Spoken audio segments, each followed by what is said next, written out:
Hai sahabat semuanya, apakah kalian sering mengalami masalah dalam tidur seperti ketindihan? Berikut kita akan membahas tentang sleep paralysis atau sering disebut ketindihan. Menurut cerita mistis, mengalami ketindihan saat tidur adalah kondisi yang kerap dikaitkan dengan hal-hal gaib atau makhluk yang tak kasat mata. Biasanya tak lepas dari pengalaman merasakan ada sesuatu yang seolah-olah menekan tubuh ke bawah atau merasakan ada sesosok makhluk yang besar menindih tubuh pada saat sedang tidur. Bahkan tak jarang, ada juga yang merasakan kehadiran sesuatu atau sosok tertentu di dalam kamar. Hal ini pun menambah rasa cemas dan takut akan meninggal. Ketindihan merupakan fenomena yang sering dikaitkan dengan hal-hal mistis. Padahal, kondisi ini dapat dijelaskan secara medis dan diatasi dengan penanganan yang tepat. Ketindihan atau yang secara medis dikenal dengan istilah sleep paralysis merupakan kondisi ketika seseorang tidak mampu berbicara atau bergerak saat terbangun dari tidur atau ketika akan tidur. Kondisi ini biasanya berlangsung selama beberapa detik hingga beberapa menit. Ketindihan dapat dialami oleh siapa saja, mulai dari anak-anak hingga orang dewasa. Namun, fenomena ini lebih beresiko dialami oleh orang yang memiliki kondisi tertentu, seperti insomnia, gangguan cemas, atau gangguan stres pasca trauma.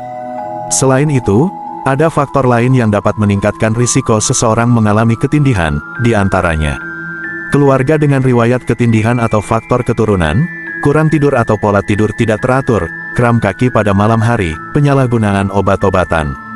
Secara umum, ketindihan dapat terbagi menjadi dua jenis, yaitu hypnopompic sleep paralysis dan hypnagogic sleep paralysis.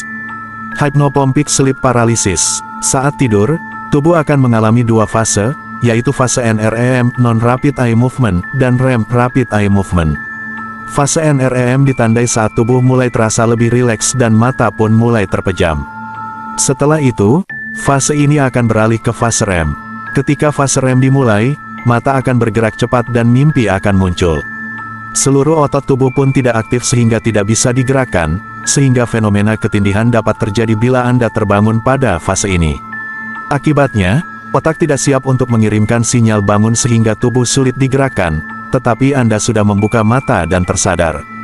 Saat mengalami ketindihan, Anda akan merasakan adanya tekanan sehingga membuat Anda sulit bernapas. Tidak jarang pula muncul sensasi lain, misalnya merasa ada sosok lain di dekatnya. Kondisi ini merupakan jenis halusinasi yang sering kali menyertai fenomena ketindihan. Berbeda dengan hypnopompic sleep paralysis yang terjadi dari fase tidur ke fase bangun, hypnagogic sleep paralysis terjadi dari fase bangun ke fase tidur. Saat menjelang tidur, tubuh secara perlahan akan kehilangan kesadarannya. Orang yang mengalami hypnagogic sleep paralysis seakan-akan masih tersadar sehingga masih dapat merasakan hal-hal di sekitarnya, tetapi tidak dapat berbicara atau menggerakkan tubuh. Meski demikian, ada beberapa cara yang dapat dilakukan untuk mencegah ketindihan, antara lain memastikan waktu tidur yang cukup, menciptakan lingkungan tidur yang nyaman, menghentikan penggunaan gadget minimal 1 jam sebelum tidur, membiasakan diri untuk tidur dan bangun pada jam yang sama secara teratur.